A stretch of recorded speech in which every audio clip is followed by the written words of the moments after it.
en el área, y vamos a tratar de abarcar los dos grandes grupos de taquiarritmias. ¿Sí? Bradiarritmias aquí no vamos a ver, que es otro universo totalmente distinto. Vamos a tratar de ver las taquiarritmias, que son unas consultas muy, pero muy frecuentes en guardia, y vamos a tratar de englobar lo que es las taquiarritmias con QRS angosto y las taquiarritmias con QRS ancho, que ya habrán más o menos leído de qué se trata cada cosa. Profe, Bueno, le hago una consulta. ya, ¿Tiene alguna sí, de entrada, bibliografía de dónde leer específico, además de Farreras? ¿Hay algún consenso o algo de eso? hay consenso de taquiarritmias ventriculares y supraventriculares, no se los recomiendo porque es muy del especialista.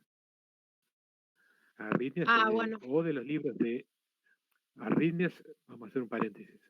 Todo lo que es electrocardiografía, en general, o se lee de los libros de electrocardiografía, como por ejemplo el Dubin, como por ejemplo Valles de Luna, o cualquier otro libro de electrocardiografía, el Vélez, o de la parte de electrocardiografía de los libros de fisiología. Recuerdan ustedes el Guyton, el Gannon, cualquiera de los libros de fisiología tiene en general una muy buena descripción de la parte eléctrica normal y de la parte eléctrica de arritmias. Así que ahí está muy bien. Con eso es más que suficiente para lo que ustedes tienen que saber.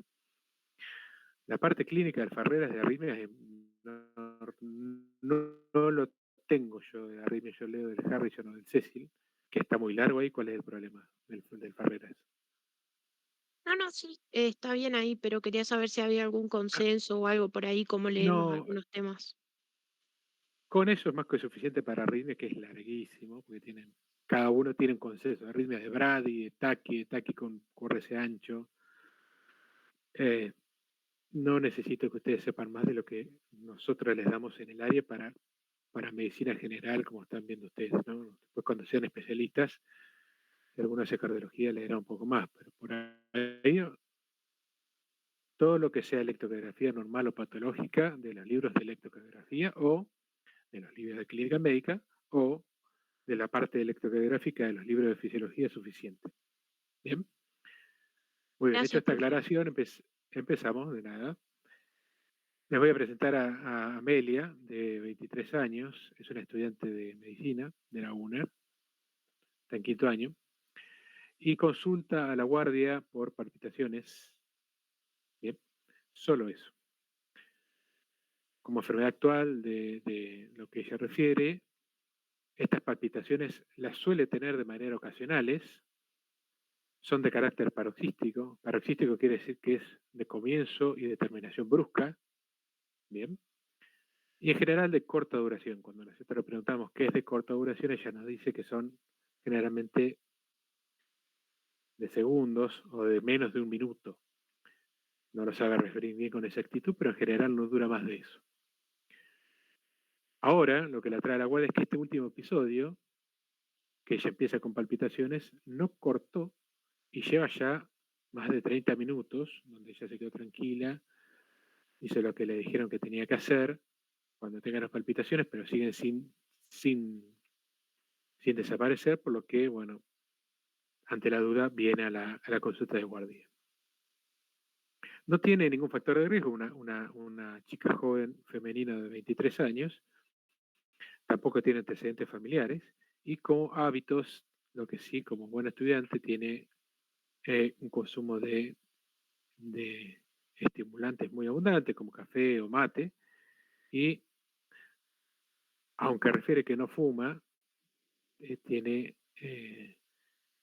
el mal hábito de fumar en ocasiones sociales, ¿sí? Cuando sale o cuando se vuelve a su casa porque es del interior. Bueno, le hacemos pasar al consultorio, la acostamos en la camilla y le hacemos el examen físico, en donde los signos vitales nos arrojan una presión arterial 160, que según ella es su presión arterial. Tiene una frecuencia cardíaca de 150 latidos por minuto, ¿sí? Tomada con reloj en dos oportunidades y con el pulso radial. Esto es regular, nosotros vemos, y se palpan en todos los pulsos. La frecuencia respiratoria es 25 por minuto, un poquito de taquipnea, pero es más por los nervios que tiene. No tiene fiebre. Y más allá de que al examen, vamos a decir, neurológico está como nerviosa, desasosegada, el resto del examen físico no tiene ningún tipo de hallazgos patológicos. O sea, lo único que tiene es, que no es poco tampoco, es una frecuencia cardíaca elevada regular. Ante esto realizamos un electrocardiograma donde vemos el siguiente trazado, nos trae el técnico el electrocardiograma de la paciente y donde vemos que, francamente, tiene un ataque arritmia. Acá tenemos, sí, perdón, antes que nada, pasan las diapositivas, ¿no? Sí. Se ve el electro. Sí, sí, se ve. Sí, pues. Se ve las derivaciones frontales o estándar a su izquierda, se ven las derivaciones precordiales a la derecha y debajo una tira de ritmo con un D2 prolongado o largo en donde se utiliza principalmente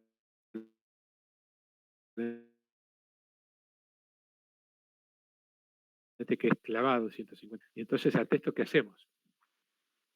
Y vamos a tratar de ver qué nos depara el electrocardiograma. El electrocardiograma, cuando nosotros nos enfrentamos a un paciente ahora sí con diagnóstico de taquiarritmia, tenemos que hacer dos grandes divisiones grupales, porque tienen un pronóstico y un tratamiento totalmente diferente, que es si la taquiarritmia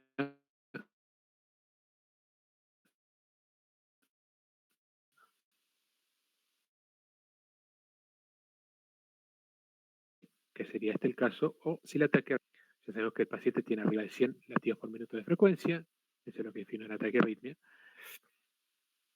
y las grandes definiciones de grupos es si es de QRS angosto o de QRS ancho. En este caso, francamente, el QRS mide menos de 3 cuadraditos, o sea, de menos de 0,12 milisegundos, menos de 0,12 segundos o 120 milisegundos, o sea, ese QRS angosto. O sea, un QRS normal de la paciente. Ahora bien, una vez que nosotros vimos eso, ya sabemos o tenemos la gran idea general de que la taquiarritmia proviene de la región auricular y sigue al sistema de conducción normal.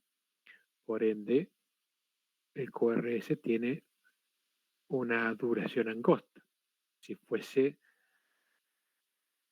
que no proviene de las regiones auriculares o tiene algún tipo de bloqueo de rama, después lo vamos a ver, el QRS o sale directamente del ventrículo, el QRS no va por tejido especializado de conducción, entonces tarda más su conducción a través del ventrículo y se ensancha. Y ahí hablamos de las taquiarritmias con QRS ancho.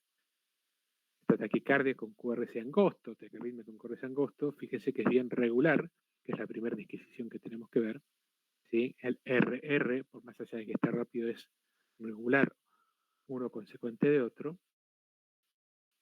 Y más allá de que tiene detalles, como por ejemplo el eje que está en 90 grados aproximadamente, que es normal para una chica femenina de su edad, lo que nos llama la atención es que cuando nosotros empezamos a hacer la descripción del electrocardiograma, ritmo, frecuencia, cuando vamos a ver las ondas, vemos que a este QRS con este electro con arritmia le falta el segmento PR, o sea, no tiene la onda P.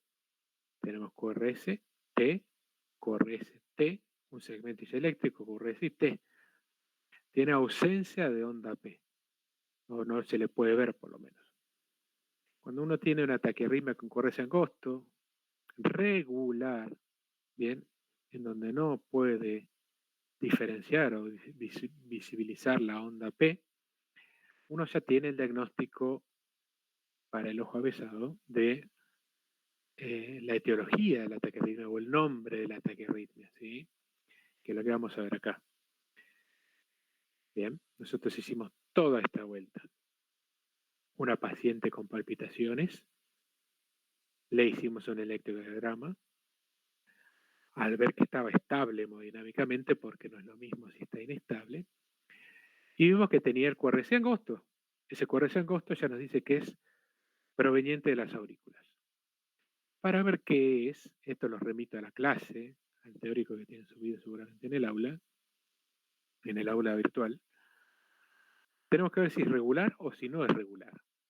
¿Bien?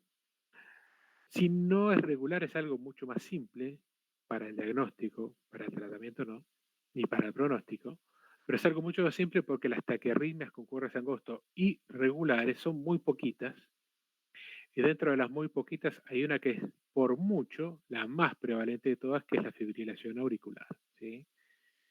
Entonces, más allá de que lo vamos a ver en el práctico, el día miércoles, cuando una taquiarritmia con QRS angosto es irregular, lo primero que hay que pensar es que ese paciente está ante una fibrilación auricular.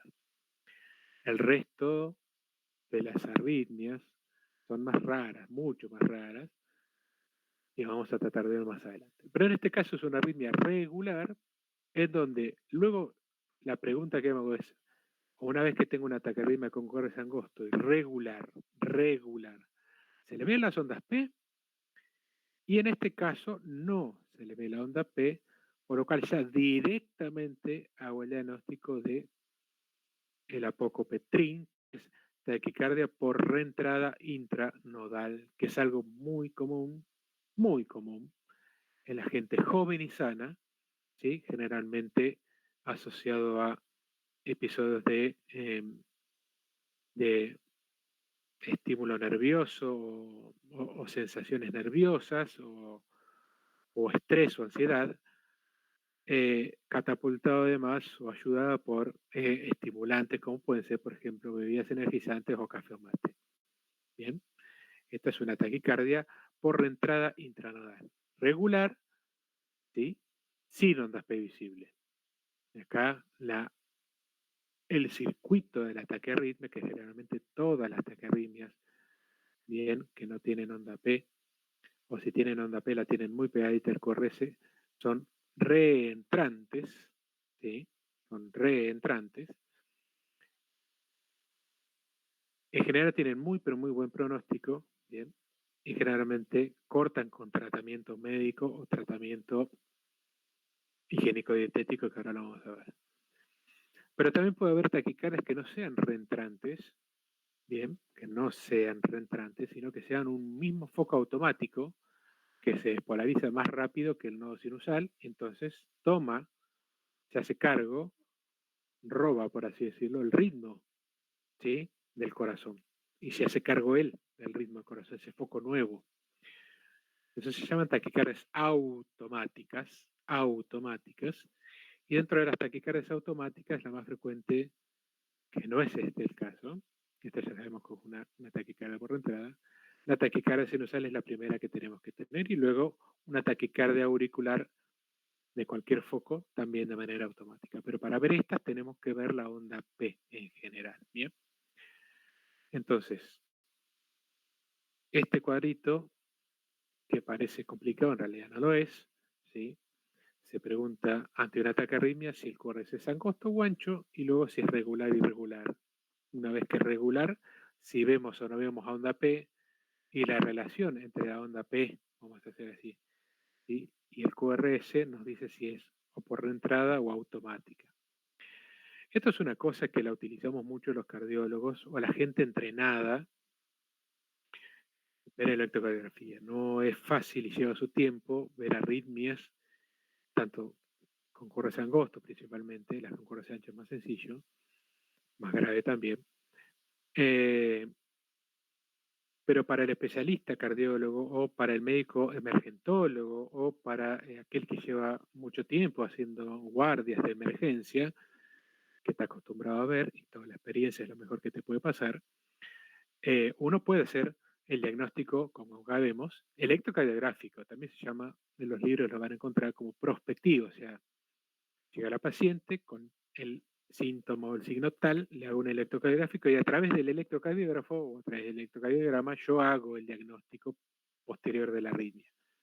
Veo si el QRS es ancho o angosto, como hicimos recién, si es regular o irregular, y si es regular, si tiene ondas P o no, y dónde está su ubicación, yo pongo el nombre a la arritmia.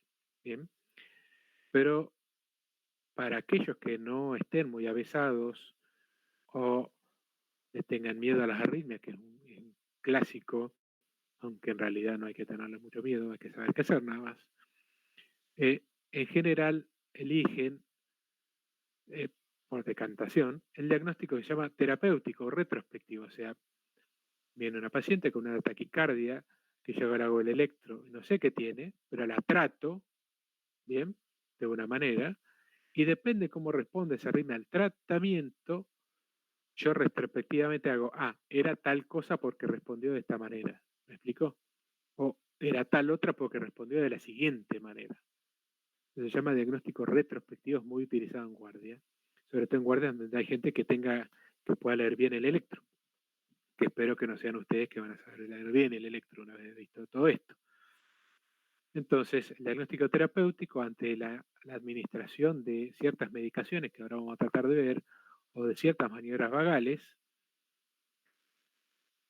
que van a inferir o principalmente tener su principal sitio de acción en el nodo aurículo ventricular, si esa taquiarritmia disminuye su frecuencia, pero no corta, tenemos el diagnóstico de una taquicardia sinusal en general. Si disminuye la frecuencia del QRS, pero no disminuye la frecuencia de la onda P, o sea, no está inervado por ningún ramo del nervio vago, entonces yo no lo puedo estimular más. Bien, entonces es un foco que está por fuera del nodo sinusal. Estamos hablando de una arritmia auricular o de alguna arritmia reentrante, pero que el nodo B no participa. Y si con esa medicación o con esa manera de ver la arritmia directamente corta y aparece el ritmo sinusal normal, podemos hacer el diagnóstico de una taquiarritmia reentrante, donde participa el nodo B, de las cuales las más frecuentes eran las que tenía nuestra paciente, que era una taquiarritmia por reentrada intranodal. La otra que le sigue, en frecuencia, es la taquiarritmia por reentrada aurículo-ventricular, bien, que es aquellos pacientes que tienen un cablecito extra que sale del auricular al ventrículo, bypassando el nodo B, que se llama síndrome de Wolff, Parkinson y White. Ahora bien, esto es un cuadro de flujograma, un algoritmo de diagnóstico y tratamiento, como que hay que hacer básicamente en una taquiarritmia regular. Una taquiarritmia regular, las taquiarritmias irregulares las dejamos de lado. La taquiarritmia irregular que ustedes van a tener o que van a ver en general es una fibrilación auricular y se trata de otra manera. Pero entre las taquiarritmias regulares siempre hay que ver, aunque parezca una verdad de perogrullo, si el paciente está estable o inestable hemodinámicamente, o sea, si el paciente está hipotenso o no, que es lo que nos va a dar la inestabilidad, porque ya taquicárdico va a estar siempre, porque si no, no tiene taquiarritmia, pero a ver si esa taquicardia está generando descompensación de la presión arterial, o sea, hemodinámica o no. En general, las taquicardias con QRS angostos regulares son hemodinámicamente estables, principalmente porque se mantiene la sincronía aurículo-ventricular, porque la generación y el mantenimiento de la arritmia provienen de las aurículas o del nodo B y se transmite por sistema de conducción normal. Entonces, generalmente, el llenado ventricular no está, en general, no está muy comprometido, entonces la presión arterial no suele generalmente estar descompensada. Entonces, ante una taquicardia con QRS angosto, perdón, con regular, con hemodinámicamente estable, o sea, la presión normal, tenemos que ver si es con QRS angosto o con QRS ancho. Si tiene QRS angosto, que son la gran mayoría, ya sabemos que el origen en general es supraventricular, o algo parecido, es decir, que proviene de las aurículas. Entonces el tratamiento, yo voy a hacer lo que se llama un diagnóstico retrospectivo, tengo que hacer un bloqueo farmacológico o fisiológico, por así decirlo, del nodo AB, con maniobras vagales o con bloqueantes del nodo AB, de los cuales existen dos tipos nuevos que se utilizan hoy día, la adenosina, que viene en ampollas de 6 miligramos, o el verapamilo y el diltiazem. El verapamilo que viene en ampollas de 5 miligramos, de 2 mililitros, y el diltiazem que viene en ampollas de 25 miligramos. A cada paciente se le administra en general una ampolla o de una cosa o de otra, no las dos juntas. En general, la adenosina en bolo rápido, con un bolo de 5 a 10 mililitros de solución fisiológica detrás, y el verapamilo y el diltiazem en bolo lento, ¿sí? Se pasa media a una ampolla entre 1 y 2 minutos, ¿bien? Y se ve la respuesta de la arritmia. Si resuelve, o sea, si la arritmia corta, generalmente ese es una taquiarritmia con participación de nodo B, o sea, es una arritmia reentrante, de la cual la taquicardia intranodal es la principal. Y si no resuelve, pero baja la frecuencia de la onda P o del QRS, es una taquicardia general automática, de la cual la taquicardia sinusal, la taquicardia auricular o el aleteo auricular es los más frecuentes, y hay que ver qué se hace después, pero ya tenemos el diagnóstico hecho. En general depende de la taquiarritmia y el tiempo de evolución es cómo se procede después, pero ya no es ambiente de la emergencia. Distinto es si la taquicardia regular con QRS angosto está hemodinámicamente inestable, que son la minoría de los casos. Cuando el paciente está hemodinámicamente inestable, yo no pregunto absolutamente nada. Ese paciente le tengo que revertir enseguida el ritmo sinusal para mejorar su pronóstico, porque cuando algo está hemodinámicamente inestable tiene alto riesgo de hacer una muerte súbita. Entonces, la forma de resetear y volver a empezar con un ritmo cardíaco normal de manera brusca y aguda ante una descompensación hemodinámica es una, y se llama cardioversión eléctrica. Bien, la cardioversión eléctrica con cardiodefibrilador externo es lo que queremos en guardia en general para previo leve sedación del paciente, como para que no sienta molestia ni dolor, se da analgesia, se hace una cardioversión sincronizada, eso lo van a ver después, con el QRS, y el corazón se resetea, se le da un shock eléctrico, se resetea, y cuando se resetea el foco arrítmico se elimina y vuelve el ritmo sinusal, que recuerden que el foco del nodo sinusal es el más automático de todos los focos, o sea, es el primero que se despertaría, entonces nuevamente recobraría el ritmo sinusal el paciente. Bien, eso es cuando está hemodinámicamente inestable. Distinto es lo que vamos a ver, si me deja, ahí está, esta paciente, que es Amelia, pero ahora tiene 64 años, fíjense que las edades en general de prevalencia de una arritmia y de otra son diferentes, es una jubilada docente, y consulta por palpitaciones, pero también con mareos que la trae a la guardia. Ella refiere lo mismo que la paciente anterior, palpitaciones paroxísticas ocasionales, en general de corta duración, que no le llaman la atención, pero esta vez, nuevamente, sean más de 30 minutos, pero a esta se asoció además malestar, principalmente malestar digestivo y mareos, visión levemente borrosa, consultando, en realidad llamando a la emergencia médica, y la emergencia médica la trae a la guardia del sanatorio. A la inversa de las pacientes con QRS angosto que tenían en la diapo pasada, en el casito pasado, en general esta paciente, fíjense que tiene antecedentes importantes, es hipertensa y tenía un antecedente patológico muy de importancia, que es una miocardiopatía isquémica necrótica desde el año 2017, porque tuvo un infarto anterior que no fue revascularizado, y esa miocardiopatía o esa insuficiencia cardíaca es con fracción de eyección reducida. O sea, ese infarto grandote, ese infarto anterior grandote, pues se le tapó la descendente anterior, generó una secuela, una escara, una cicatriz en la cara anterior del ventrículo izquierdo que le da síntomas y signos de insuficiencia cardíaca y deterioró su fracción de eyección. Por lo cual está medicada con enalapril de 20 miligramos, o sea, 10 cada 12, carvedilol de 325, y espironolactona de 25 miligramos. Hasta ahí llegó. Además es fumadora social. Era altamente fumadora previo al infarto, luego del infarto dejó de fumar y ahora, luego ya unos años del infarto, recomenzó lamentablemente a fumar, pero dice ella de manera social. Bueno, ahí está.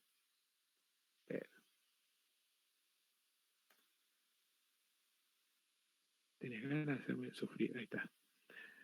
Por supuesto que la admitimos y realizamos el examen físico en donde fíjense que en los signos vitales la presión arterial está muy baja, está en hipotensión, ¿sí? Esto es con pesorómetro de manguito en ambos brazos, o sea, certificada que tiene esa presión. Está a 180 por minuto regular, 30 de respiratoria, no tiene fiebre, no tiene nada en el aparato cardiovascular de relevancia, sí tiene crepitantes en ambas bases, es difícil escuchar si tiene o no tiene un soplo, si tiene algún ruido tipo R3 o R4, porque está muy rápida, eso es va a tener una taquicardia muy elevada, entonces es difícil escucharlo. Y al estado neurológico está estuporosa, se duerme, está desasosegada, cuando se despierta no tiene ningún foco. Le hacemos este electro. Fíjense que el electro es totalmente diferente al que veíamos previamente. Tenemos una taquiarritmia, pero nuevamente tenemos las 6 derivaciones frontales, las 6 derivaciones precordiales y una tira de ritmo de D2 en la parte inferior del electrocardiograma y vemos claramente que existe una taquiarritmia, está también, en este caso, a 150 por minuto, tomamos 180, pero baja un poquito, pero francamente acá hay una gran diferencia y está la gran diferencia con el otro grupo es que el QRS aquí, se darán cuenta ustedes, es francamente ancho. Bien, entonces estamos en el grupo de las taquiarritmias con QRS ancho. Difícil con esto y con el estado de la paciente hacer lo que se llama el diagnóstico prospectivo. Pero aquí es en general, o sea, ver con un electrocardiograma y tratar de adquisiciones si esto es ventricular o no. Pero aquí es mucho más fácil ya que 8 de cada 10 pacientes que tengan un electro con QRS ancho en taquicardia van a tener taquicardias ventriculares, como es este el caso, y se va a actuar de una determinada manera, sobre todo si está hemodinámicamente descompensado. Esto lo digo porque, y los remito nuevamente a la clase, existen taquicardias con QRS ancho que no son de origen ventricular, que son las menos, que lo vamos a ver en el práctico. ¿Bien? O sea, este electro se puede ver también en pacientes que no tienen un foco de origen ventricular, ¿sí? En ciertos casos especiales. Pero al entender del saber del alumno de medicina, toda vez que ustedes tengan una taquiarritmia con QRS ancho, lo primero que tienen que pensar, por prevalencia, es que tiene una taquiarritmia ventricular. ¿Bien? Que es este el caso. Fíjense que, bueno, no vamos a hacer gran desarrollo del electro, vamos a ver en el práctico, pero tiene un clásico eje superior, o sea, de mi bloqueo anterior, con una B1 muy positiva, o sea, tiene una imagen de bloqueo de rama derecha. Cuando tiene una imagen de bloqueo de rama derecha, que no es lo mismo que tener un bloqueo de rama derecha, quiere decir que el foco sale del ventrículo izquierdo y que se va hacia la derecha. Eso coincide con la secuela de infarto anterior izquierdo que tiene la paciente y que desde ahí sea esa diferencia de potenciales que existe entre una escara o una cicatriz de infarto que no tiene potenciales de acción contra el tejido miocárdico viable, que sí tiene, genera un circuito de reentrada ventricular que hace que se dispare este tipo de arritmias. ¿Bien? Fíjese que es una taquicardia con QRS ancho, regular, y vamos a ver en el práctico las próximas clases que cuando hay una taquicardia con QRS ancho regular, lo que tenemos que ver si es en general es monomórfica o polimórfica. Acá se dan cuenta que es monomórfica, o sea, las QRS son todos igualitos, tienen una sola forma, monomorfas, quiere decir que salen de un mismo foco, ¿sí? Que está generando esto. Con las polimorfas, que son más raras, prácticamente ustedes no las van a ver, es más del especialista de unidad coronaria, los focos salen de múltiples lugares, como por ejemplo la torsada de puntas o la fibrilación ventricular. ¿Qué hacemos con esta paciente? Con QRS ancho, hasta que cargues con QRS ancho. Al igual que las taquiarritmias con QRS angosto, se trata depende del compromiso hemodinámico. ¿Está estable o está descompensado hemodinámicamente? Aquí, cuando existe un foco ventricular, es mucho más raro que el paciente se encuentre estable hemodinámicamente. A diferencia totalmente de las antípodas de las taquiarritmias con QRS angosto, que predominantemente son estables hemodinámicamente. Aquí predominantemente son inestables hemodinámicamente. ¿Por qué? Porque al tener un foco ventricular se pierde la sincronía aurículo-ventricular, ya que la aurícula late por un lado y el ventrículo, con ese foco nuevo de generación de arritmia, late por otro. Entonces el llenado ventricular es totalmente irregular y eso genera, ¿sí? Más allá del aumento de la frecuencia cardíaca, una disminución franca del llenado ventricular que explica la hipotensión de la paciente o del paciente, cualquiera de los dos. Entonces es muy raro que tenga estabilidad hemodinámica. Entonces, para ellos que no tienen estabilidad hemodinámica, sigue siendo el mismo tratamiento que es la cardioversión eléctrica de emergencia con un cardiodesfibrilador externo. Para aquellos casos raros, porque los van a ver, que no tengan descompensación hemodinámica, existen taquicardias ventriculares que no tienen descompensación hemodinámica, lo que hay que hacer es tratar de borrar el foco rítmico ventricular. Y aquí es diferente la medicación que se pasa porque aquí el problema no está en el sistema de conducción, como puede ser el nodo AB o el nodo sinusal, donde se generan principalmente las arritmias con QRS angosto, sino que aquí el problema está en el músculo, en el ventrículo.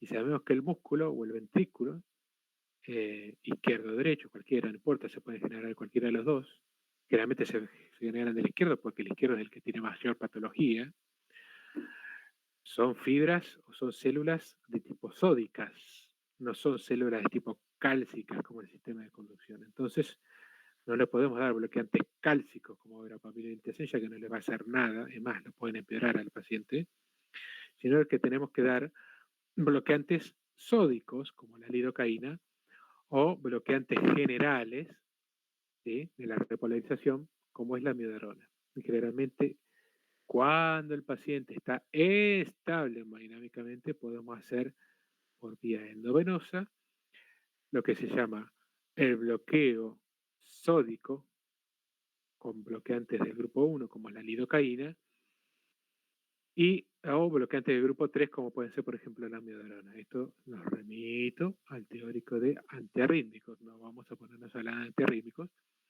en donde acá está, la amiodarona es la que más se utiliza, con carga de 5 miligramos por kilo, a pasar rápido, y luego un mantenimiento en un día de 15 miligramos por kilo, viene en ampolla de 150 miligramos, generalmente la taquiarritmia revierte pasada las 2 o 3 horas. Bien. Luego se ve que se hace con esas arritmias a posteriori una vez que corte, porque es totalmente pronóstico diferente. Y la lidocaína se hace lo mismo, más utilizadas en general en arritmias con QRS ancho, de característica ventricular, pero provenientes o muy ligadas a un infarto agudo del miocardio, ¿sí?, en la sala de hemodinamia, cuando se le está tratando de destapar la arteria coronaria con el trombo. Se utiliza más la lidocaína, que es de acción más rápida, pero que tiene más efectos tóxicos, o sea, hay que usarla con más cuidado, donde se hace un bolo de 1 miligramo kilo y después se mantiene 2-4 miligramos minuto independientemente del peso. Y hay que tener cuidado porque vienen ampollas al 1% y ampollas al 2%, porque recuérdense que la lidocaína no solamente se usa como antiarrítmico, en realidad su principal uso es anestésico, ¿sí? Es una amida anestésico local. Entonces, generalmente vienen en ampollas de 1 al 2% y algunas guarda, cuidado con esto, porque vienen ampollas con epinefrina. Hay lidocaína que viene con epinefrina, o sea, con adrenalina, que es todo lo contrario nosotros estamos tratando de darle al paciente. La lidocaína con epinefrina o con adrenalina se utiliza en combinación para la anestesia local de la piel. La adrenalina se usa para que se lave menos, hace una vasoconstricción precapilar de la piel, que hace que el anestésico se quede más tiempo ahí, se lave menos por el sistema venoso. Entonces, ténganlo en cuenta. En general, en las guardias no existe ampollas de lidocaína con epinefrina, pero acuérdense de lo que le dice el doctor Badea, que al existir pueden haber y guarda con darle eso a un paciente que está estable hemodinámicamente con una taquiarritmia ventricular. Entonces, taquiarritmia con QRS ancho, ¿sí? Generalmente hay que ver si es regular o irregular, pero no importa. Si se aprende con QR ancho, la gran mayoría son de origen ventricular y la gran mayoría están con descompensación hemodinámica, que en general lo que hay que hacer es cardioversión eléctrica. Luego de ahí, esta paciente no se va a su casa, esa paciente tiene que ser ingresada a una unidad coronaria, tiene que ser ingresada a una terapia intensiva, si es que no existe, y ahí se verá qué se puede hacer de prevención secundaria para que esto no vuelva a pasar. Generalmente son pacientes que terminan con cardiofibrilador interno, que es una especie de marcapasos que trata la arritmia ni bien comenzada, pero en la casa del paciente, o tiene que dar, o la otra es que se quede con antiarrítmico por vía oral de manera crónica para el tratamiento de la insuficiencia cardíaca y de las futuras arritmias. Pero el pronóstico de pacientes de taquiarritmia con QRS ancho es malo, ¿sí? El paciente que hace una arritmia ventricular es un paciente que no está bien, es un paciente que, más allá de que la arritmia la podamos revertir, y con esto termino la presentación,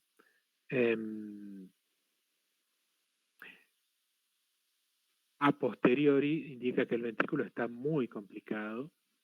Esto dice que, o quiere decir que tiene un muy mal pronóstico. A ver si me ven acá la cara.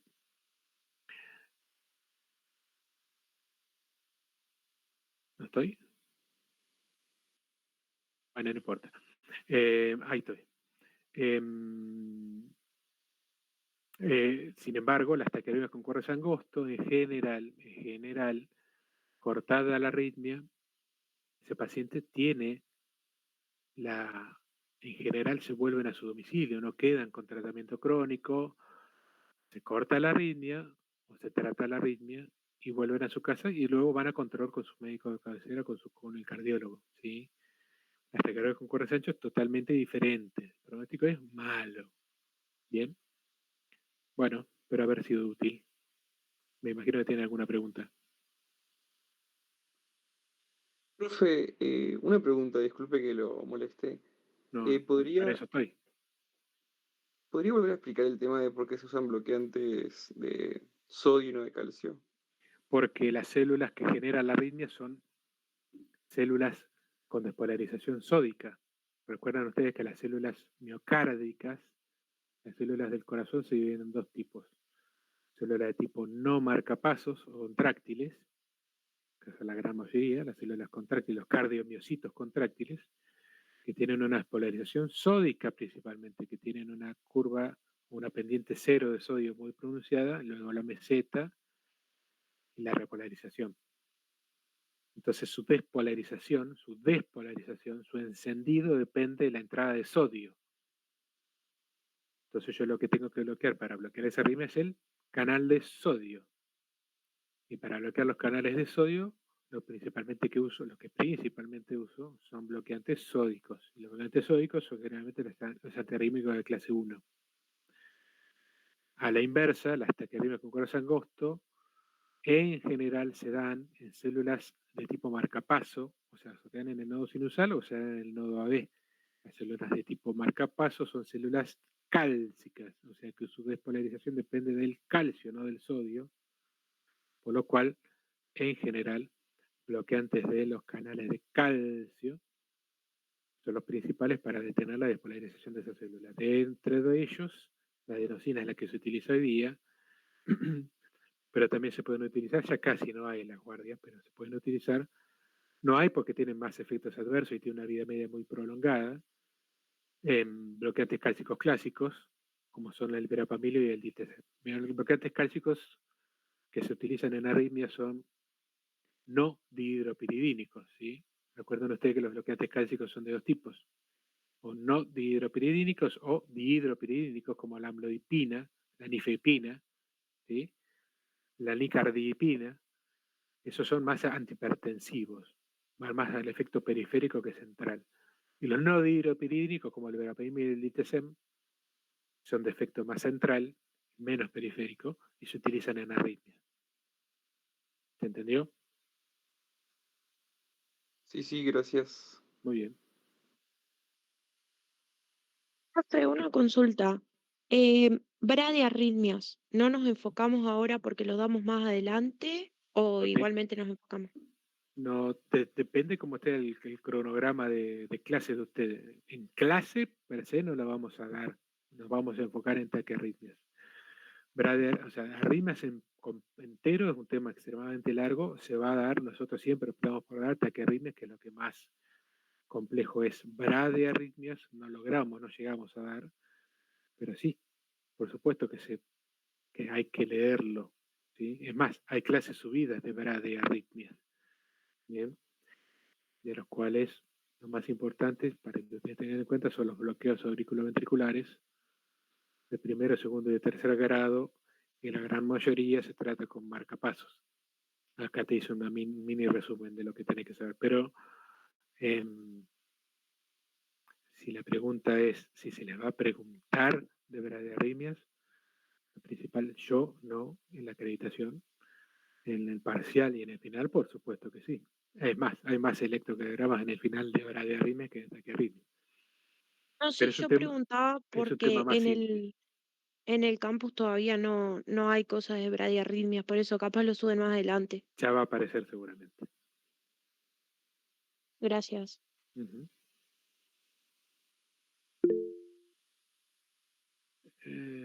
Otra vez, los bloqueantes cálcicos. Los bloqueantes cálcicos son dos. Los bloqueantes cálcicos que se utilizan en reina son dos. No dihidropiridínicos, el verapamil y el diltiazem.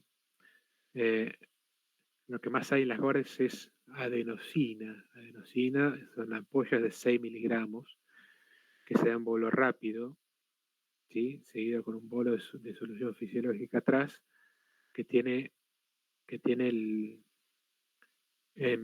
beneficio, por así decir, de esa droga, de ser de acción muy rápida. ¿Qué quiere decir esto? Que bloquea el nodo B y enseguida se va, se limpia, tiene un clearance muy rápido de la sangre. Entonces que tiene todo el efecto terapéutico y prácticamente ningún efecto contraproducente. Los bloqueantes cálcicos, verapamilo, que viene en ampollas de 5 miligramos, o diltiazem, que viene en ampollas de 25 miligramos, que se da en bolo lento de 1 a 2 minutos, son igual de efectivos, pero con mucho más efectos contralaterales o colaterales, por lo cual ya se utiliza poco. Y no se puede dar en pacientes con inestables hemodinámicamente, que ya dijimos que va a cardioversion eléctrico, pero no se dan. O sea, son ampollas de 5 o de 25, una ampolla en bolo, lento, pero tiene todos los efectos colaterales que tienen los bloqueantes cálcicos, ¿sí? Bradicardia, bloqueos farmacológicos, o sea, podemos pasar del ataque arritmia a la bradiarritmia farmacológica, que es ahí donde se te llena la cabeza, vamos a decirlo así, de preguntas, porque te quedas al lado del paciente tomándole el pulso y cacheteándolo porque se te pasa, te va de 150 a 40 de frecuencia y no sabes qué hacer, y dura entre 15 y 20 minutos el efecto. Entonces es importante darle un bolo bien lento para que los efectos colaterales sean lo menos. Y como tiene una vida media más prolongada, su utilización queda, hoy día quedó relegada a los casos en donde la adenosina no surte efecto. Pero lo primero que tienen que hacer ustedes no es lo farmacológico, sino las maniobras vagales. Entre las maniobras vagales, que no la hablamos acá, que están en la clase, el masaje de senos carotídeos o la presión de los ojos o que el paciente haga maniobra de Valsalva son las formas de estímulo vagal más frecuentes y con eso una gran mayoría, si están bien hechas o si le tenemos la paciencia suficiente, sobre todo si están hemodinámicamente estables, las arritmias revierten. ¿Sí? Y no necesitamos ni siquiera ponerle un suero al paciente. ¿Bien? Pero esto lleva mucho de experiencia, de no tenerle miedo, de ver que 20 de estas arritmias en guardia y saber que son las taquicardias con cuerdas angostas, estoy hablando. Que realmente tienen buen pronóstico, que hay que saber esperarla. A ver, gordita, infla la panza, a ver, gordita, no respire, te voy a apretar el cuellito, demás. Con eso suficiente en general revierte las arritmias. Aquel que no tenga paciencia o que tiene miedo o que directamente su formación hizo que las traten así, se le pone un suero, una vía periférica y por ahí se le pasa la medicación. Pero siempre preste la atención a las maniobras vagales. Con eso la gran mayoría cede y quedaste como un rey al lado del paciente, ¿sí? Porque palparle el cuellito y que de golpe se le vaya la arritmia pasa a ser el Papa Francisco para el paciente de golpe y es mucho mejor que darle cualquier tipo de medicación. Para los que no cortan, tampoco lo va a estar esperando un día que corte, se le pone un suero y se le puede pasar la medicación. La que van a tener en guardia es que ya hay en todas las guardias es adenosina.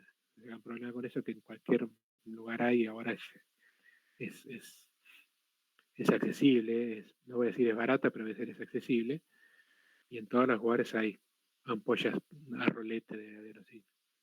Y no le tengan miedo, pásenle 1 o 2 ampollas en bolo, depende del peso del paciente.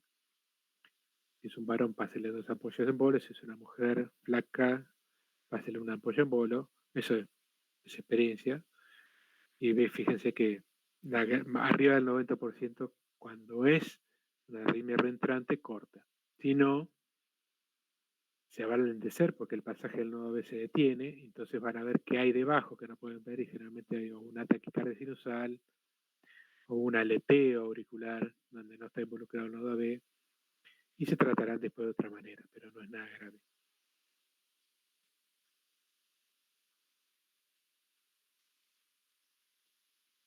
No le tengan miedo a las arritmias. Yo tenía una duda. No, sí. Tanto las taquicardias por entrada intranodal y las taquicardias por una vía accesoria, entrarían en el conjunto de taquicardias paroxísticas supraventriculares, o sea, Sí, las señora. dos.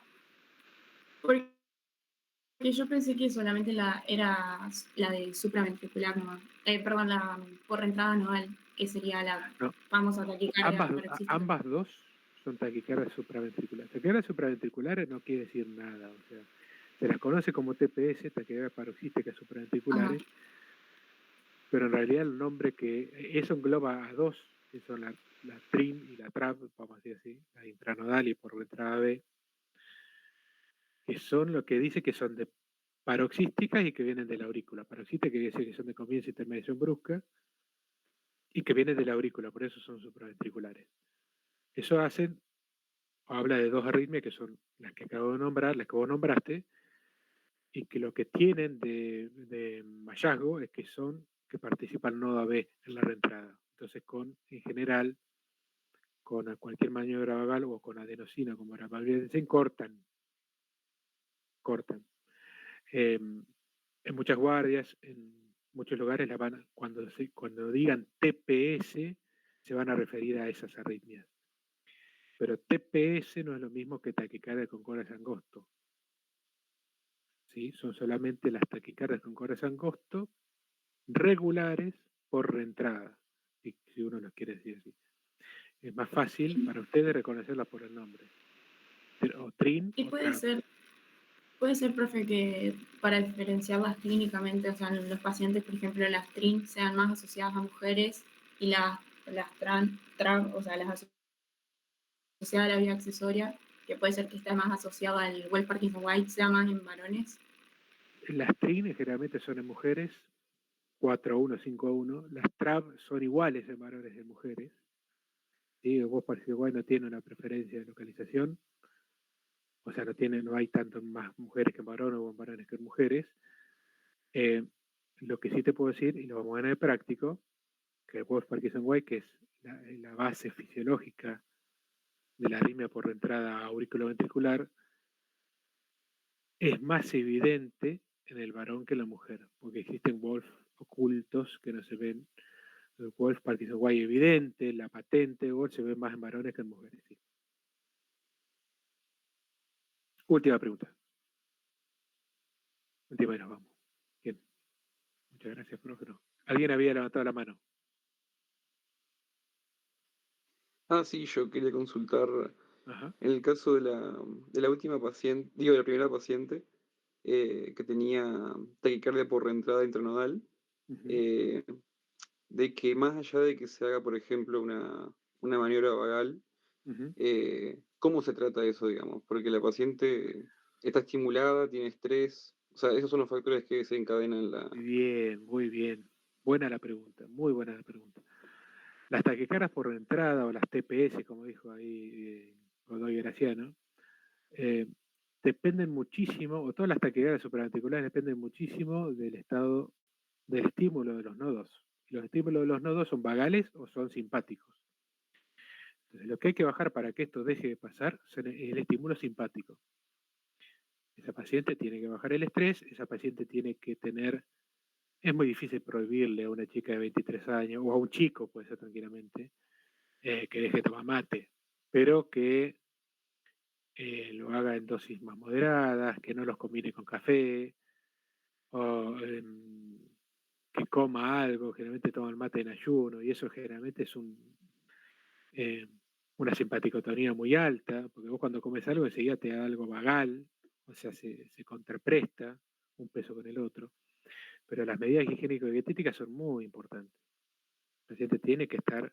El estrés a una alumna de medicina no le va a decir que no esté estresado porque vive estresado, pero sí que baje el consumo de los estimulantes, es muy importante, que no fume más y que baje los estimulantes. Si con eso no corta, se puede dar terapia, pero ya estamos hablando, ya esto es terreno del cardiólogo, terapia preventiva, ¿sí? De la arritmia, o sea, darle generalmente un metabloqueante o un bloqueante cálcico oral de por vida. ¿Qué pasa con esto? ¿Y por qué no se usa? Primero, porque las taquirritmias con corres angostos generalmente son estables hemodinámicamente y más que darte palpitaciones no le va a joder al paciente. Y segundo, la medicación en chicas jóvenes o en chicos jóvenes le va a prevenir la arritmia, pero como además son drogas que son para la presión arterial, las tiene con presión baja. Entonces, no tienen arritmia, pero andan por el piso porque tienen presión baja por la medicación. Entonces, es peor el remedio que la enfermedad. Lo que se hace en general es no medicarlas y dar medidas higiénico-dietéticas.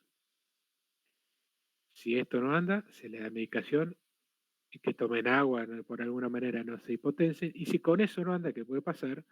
Lo que se puede hacer es ablación de la arritmia. Pero ahí ya nos estamos metiendo en otro terreno que no vamos a hablar, pues es otra cosa. Esas arritmias, tanto la TRIN como la TRAV, como el WOLF, como se pueden tranquilamente, en algunos casos, ablacionar, o sea, cortar la reentrada, pero es otro terreno. ¿Bien? Muy bien, jóvenes. Gracias, profe. Nos vemos en el práctico. Chao, chao. Gracias. Gracias a Dios.